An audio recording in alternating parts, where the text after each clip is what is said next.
नमस्कार साथियों, मैं आपका दोस्त और कोच अंकित रविंद्र जैन आज आपके लिए लेकर आया हूं बहुत ही important information regarding NEP 2020 new education policy 2020। क्या है ये पॉलिसी और क्या बेहतरीन, क्या अच्छा होने वाला है आपकी ज़िंदगी में इस पॉलिसी के तहत, कैसे आप इससे बेहतरीन फ़ायदा उठा सकते हैं इस पॉलिसी के तहत।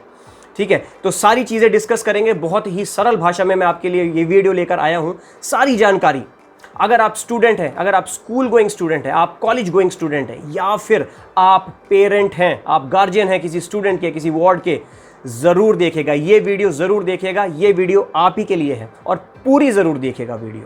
ठीक है, after a lot of research, लगभग 150 पेज का वो डॉक्यूमेंट था जो हमारे NEP 2020 लॉन्च हुई है बाय गवर्नमेंट ऑफ इंडिया। उसको मैंने डिटेल स्टडी करने के बाद बहुत ही सरल भाषा में ये वीडियो बनाई है सिर्फ आपके लिए। ध्यान से देखिएगा। चलिए शुरू करते हैं। पहली बात तो ये, क्या है ये policy NEP new education policy. 35 सालों के बाद, आफ्टर 35 लॉन्ग ईयर्स, इतना बड़ा बदलाव इंडियन एजुकेशन सिस्टम में पहली बार हो रहा है। पहली बार 35 सालों के अंदर, जी हाँ, बहुत ही बड़ा बदलाव होने वाला है। बहुत ही ट्रांसफॉर्मेशनल चेंजेस लेकर आए हैं गवर्नमेंट ऑफ इंडिया इस बार एजुकेशन सिस्टम में।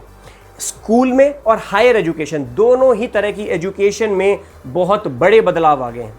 सबसे पहला बड़ा बदलाव, India will spend, our country will spend 6% of its GDP on education, जबकि पहले ये था 3.1%। 3.1% से 6%, जस्ट डबल।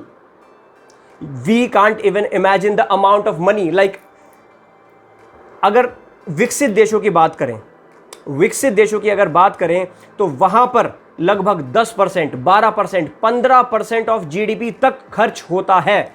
बट अगेन, अगर सकारात्मक सोचें तो 3% से 6% ज़्यादा ही है। इट्स ऑलमोस्ट डबल, है ना। तो बहुत ही बड़ा जंप, बहुत ही बड़ा जंप और बहुत ही बड़ा डिसीजन। 3% से 6% का जंप होने वाला है percent of expenditure on education out of our GDP, gross domestic product of our country. Second point, RTE, right to education, अब हो गया है 18 साल तक कंपलसरी। 3 साल से लेकर 18 साल तक का बच्चा, यानी कि 12वीं कक्षा तक, 12th स्टैंडर्ड तक, RTE के तहत फ्री एजुकेशन ले सकता है। Right to education. क्यों करा ऐसा? इतना बड़ा कदम क्यों सरकार उठा रही है? सिंपल सा फंडा है, वो ये कि 2035 तक गवर्नमेंट ऑफ इंडिया का टारगेट है कि 50% स्टूडेंट्स हायर एजुकेशन के दायरे में आने चाहिए। हायर एजुकेशन 12th स्टैंडर्ड के बाद, जो कि अब नहीं हो रहा है। इस वक्त वो रेशो है मात्र 25% के आसपास। जस्ट डबल करने की तैयारी। देखते हैं कैसे ये सारी स्कीम्स एग्जीक्यूट होंगी, because execution is very important. जब तक एग्जीक्यूट ठीक से नहीं होंगी तो इतना बड़ा आंकड़ा, 50% ऑफ स्टूडेंट्स अगर हायर एजुकेशन तक पहुंच पाएं, हम इंडियन स्टूडेंट्स, तो बहुत बड़ी बात हो जाएगी। बहुत बड़ा ट्रांसफॉर्मेशन आ जाएगा हमारे देश में। Next thing is research. National research foundation करके एक ऑर्गेनाइजेशन बिल्ड होएगी under this scheme. It will start working now. National research foundation क्या है? NRF। अब तक अगर आप जानते हो कि इंडिया, भारत देश, रिसर्च पे ज़्यादा खर्च हम लोग नहीं करते हैं। रिसर्च पे, लाइक PhD स्टूडेंट्स, हम प्रोत्साहन नहीं देते हैं PhD स्टूडेंट्स को। क्यों प्रोत्साहन नहीं मिलता उनको? देखिए, दो चीज़ें होती हैं। There is a carrot and stick approach. Carrot and stick approach, क्या है ये अप्रोच? कैरेट बोले तो अगर आप अपनी रिसर्च में कुछ बेहतरीन करें, कुछ आउटकम लेकर आए, कुछ पॉजिटिव रिजल्ट्स लेकर आए, so you will be provided incentives, आपको प्रोत्साहन मिलेगा, है ना। That is called carrot. But on the other hand, stick approach, आपको स्टिक मिलेगी अगर आप अपनी रिसर्च में फेल हो जाते हैं। हमारा देश इंडिया ये अप्रोच तो अपना रहा है, बट हाफ हार्टेडली अपना रहा है। कैरेट अप्रोच नहीं अपना रहे, स्टिक अप्रोच अपना रहे हैं हम लोग, कि अगर रिसर्च में असफल हुए तो स्टिक मिलेगी। कैरेट मिलेगी कि नहीं, नो आइडिया। सफलता के बाद कैरेट मिलेगी कि नहीं, नो आइडिया, बट स्टिक जरूर मिलेगी। यही प्रॉब्लम है। इसी प्रॉब्लम का सॉल्यूशन लेकर आई है गवर्नमेंट ऑफ इंडिया इस बार NEP में, that is national research foundation.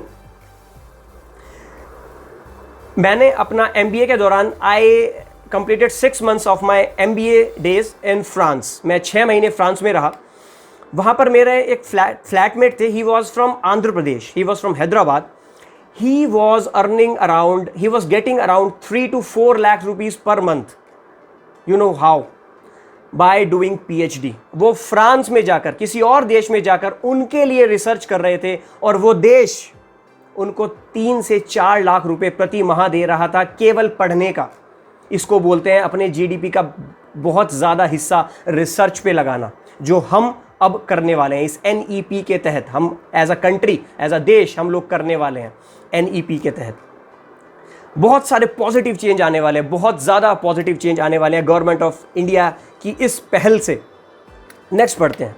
अब मैंने उन सारे चेंजेस को 2 भागों में बांट दिया। First is schooling and second is college education. ठीक है, तो स्कूलिंग से बात करते हैं। We'll start from school education, basic education से स्टार्ट करते हैं। पहली चीज, make over of report cards. This is the best thing that can happen ever in our country.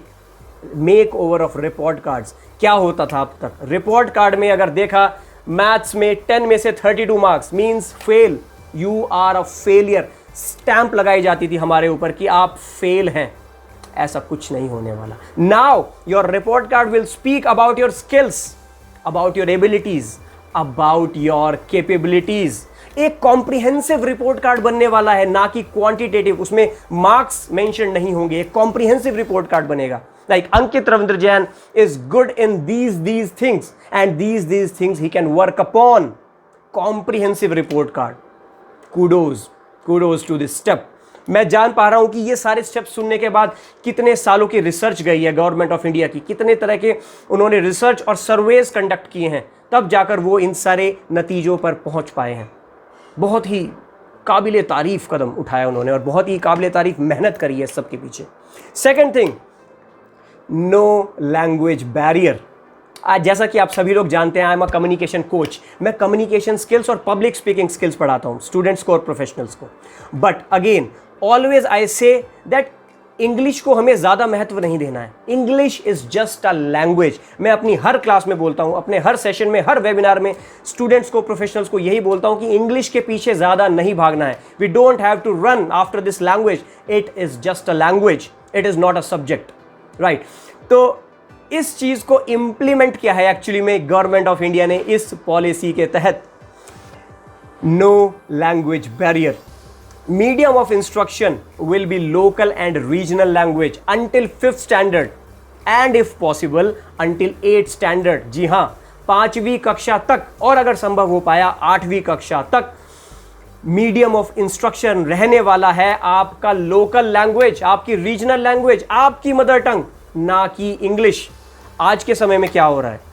Student को जबरदस्ती इंग्लिश में पढ़ाया जा रहा है, टीचर्स को फोर्स किया जा रहा है कि नहीं आपको इंग्लिश में ही पढ़ाना है। अब स्टूडेंट कंफ्यूज हो जाता है कि उसको पहले इंग्लिश समझनी है या फिर उस सब्जेक्ट के कॉन्सेप्ट समझने हैं।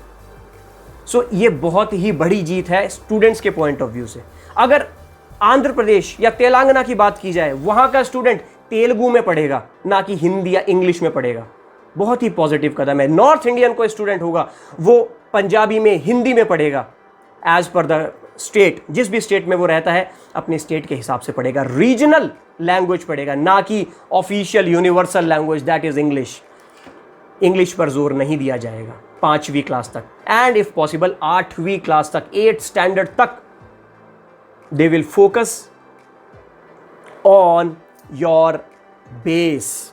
आपका बेस मजबूत करने पर वो फोकस करेंगे। Next thing, 10+2 pattern. कितना ज़्यादा हम लोग इंपॉर्टेंस देते हैं। 10th स्टैंडर्ड, बोर्ड आ गए हैं, बच्चे के बोर्ड आ गए हैं, स्टूडेंट मेरे वार्ड के बोर्ड आ गए हैं। Like now I will not do anything in my life, I will just concentrate on my boards, है ना। मैं और मेरा बच्चा 10th स्टैंडर्ड, 12th स्टैंडर्ड सब कुछ छोड़ के लगे हुए मार्क्स लाने हैं, मार्क्स की होड़ लगी हुई है।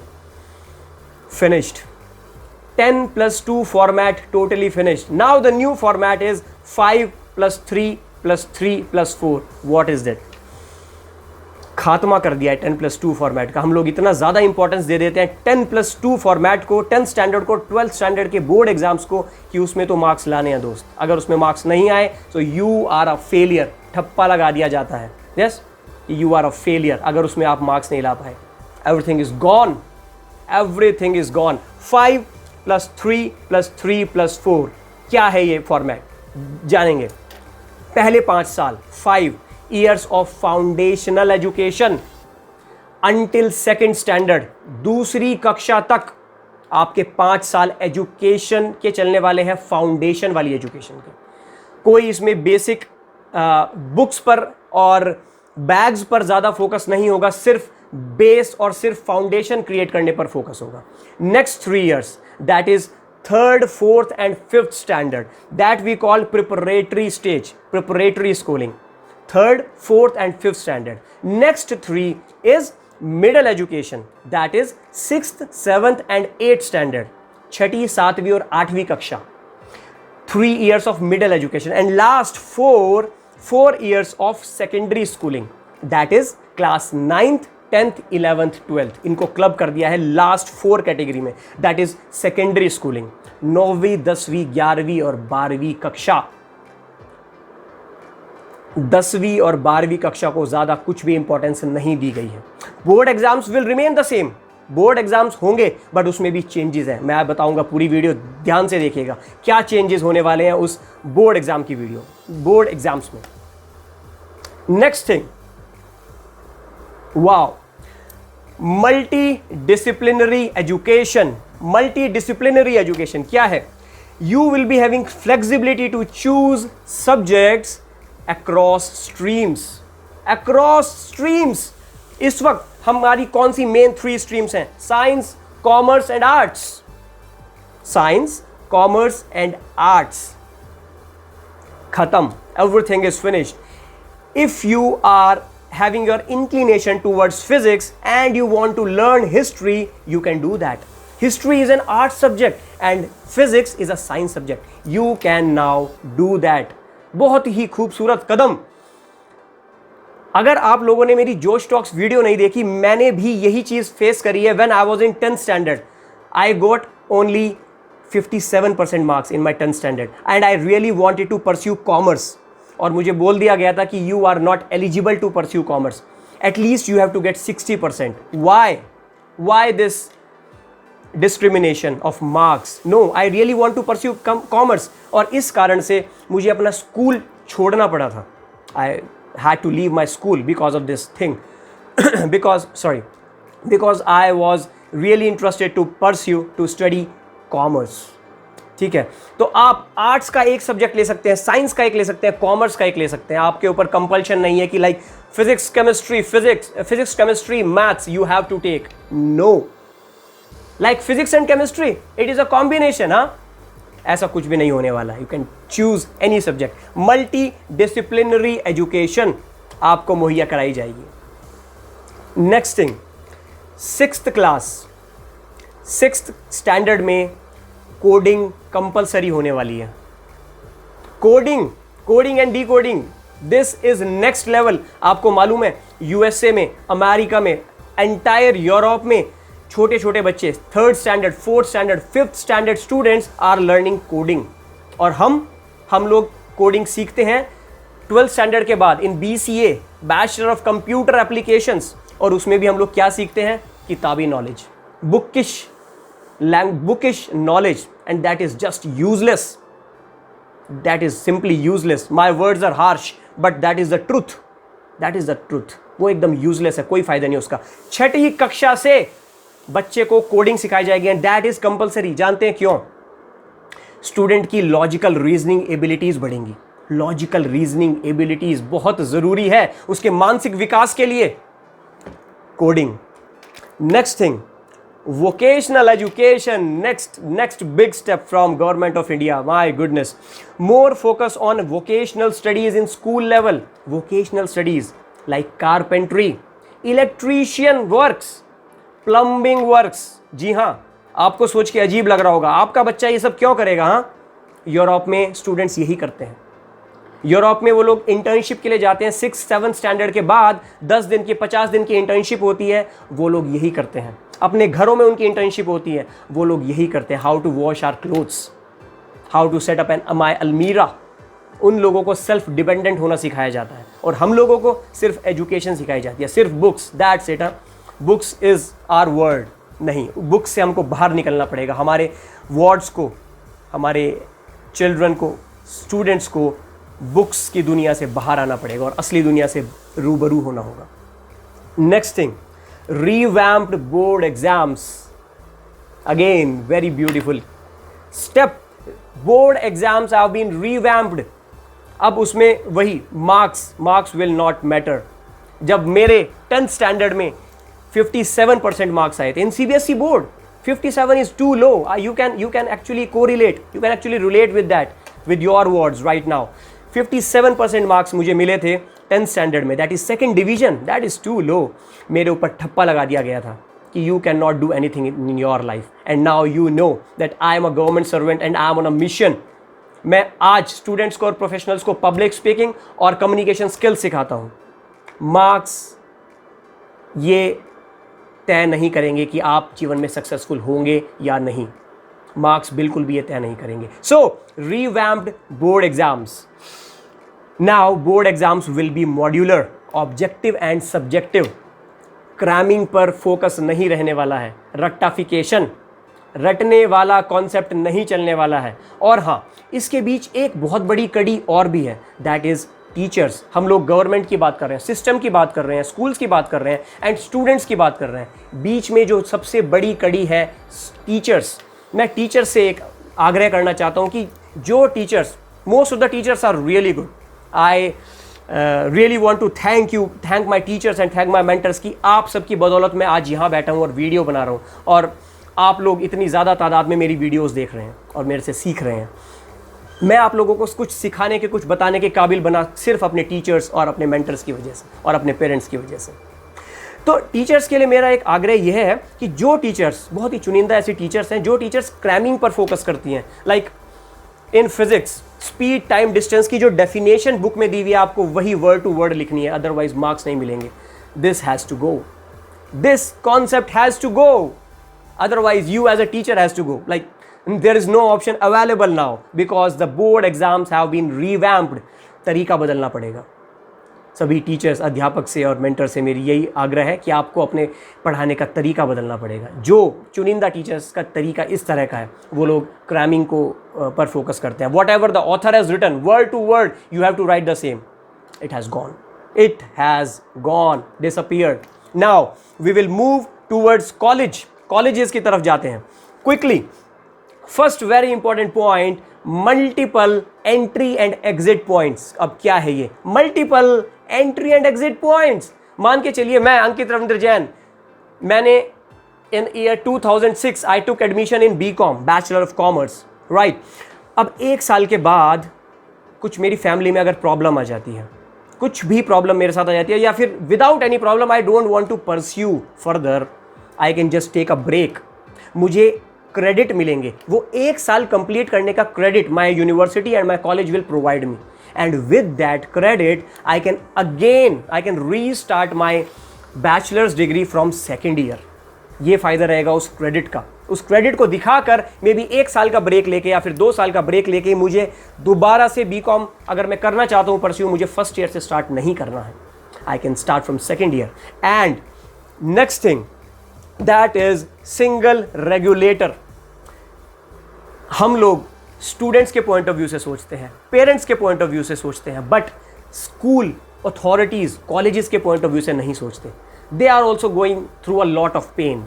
There are lot of agencies like AICTE, NCERT, CBSE, so many agencies, and they have to get so many approvals from different agencies and organizations and institutes. Now everything is finished. Now there will be one regulatory authority, and that is HECI, Higher Education Commission of India. HECI, one regulatory authority. But there will be an exception to it.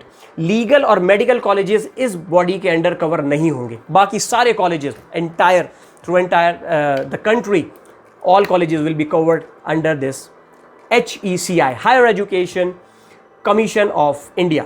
Next point की तरफ बढ़ते हैं, that is bachelors degree. 4 साल की bachelors degree होने वाली है. 3 साल normal bachelors degree and 4th year. अगर आप सच में इंटरेस्टेड हैं, सीरियस हैं उस डिग्री को लेकर, उस पर्टिकुलर डिग्री को लेकर, आप 4th ईयर भी कंटिन्यू करेंगे. And 4th year will be focused on research. It will be research oriented. आप पूरे 1 साल के दौरान रिसर्च करेंगे और आप पूरी 4 साल की डिग्री लेकर बाहर निकलेंगे. 4 years multi disciplinary bachelors degree. Again multi disciplinary, मैंने जैसा आपको 12th स्टैंडर्ड और 10th स्टैंडर्ड में बताया, multi discipline. You can choose as many subjects as you can. Like vocational subjects की मैंने बात करी, वोकेशनल सब्जेक्ट्स में आते हैं art, culture, dance, music. You can actually take those subjects as your full-time subject. आज के समय में क्या हो रहा है, अगर किसी XYZ स्टूडेंट को म्यूजिक का शौक है, music is his passion, now चाहते हुए भी वो म्यूजिक में समय नहीं दे पा रहा है. क्यों? क्योंकि अगर वो म्यूजिक में समय देगा तो उसके मेन स्ट्रीम सब्जेक्ट्स हैं उनमें मार्क्स कम हो जाएंगे. Now it will not happen. Very positive move. Now it will not happen because music in his case will be a compulsory and a full stream subject जिसमें उसको marks proper grading मिलने वाली है. So he can actually devote a lot of time as his requirement, a lot of time to that vocational study. Last point from my side, that is cap on fees. Fees capping कर दी है. आज के समय में क्या हो रहा है, आप MBA कॉलेजेस को देखिए, बहुत सारे BTech कॉलेजेस हैं, वो मनचाही फीस मांग रहे हैं स्टूडेंट्स, पेरेंट्स से मनचाही fees they are charging. Now there will be cap. एक कैप लगा दिया, उसके ऊपर आप चार्ज नहीं कर सकते. ऑल दीज थिंग्स सुनने में बहुत अच्छा लग रहा है दोस्तों, बहुत मज़ा आ रहा है सुनने में, बहुत पॉजिटिविटी आ गई है पूरे हमारे देश में इस कोरोना के चलते. इन दिस कोविड-19 मुझे नहीं लगता कि इन दिस कोविड-19 सिचुएशन इससे पॉजिटिव कोई न्यूज़ आई होगी हमारे पास. We know we are going through a lot of bad times. Recession चल रहा है हर जगह. Crores and crores of jobs are already been lost in India. USA की बात करें, my goodness, everything is gone. But again this is a ray of hope for our country, for our countryman, for the students of our country, for the future of our country. तो the thing is how we will execute it as a country, how we will execute it, वो बहुत important है.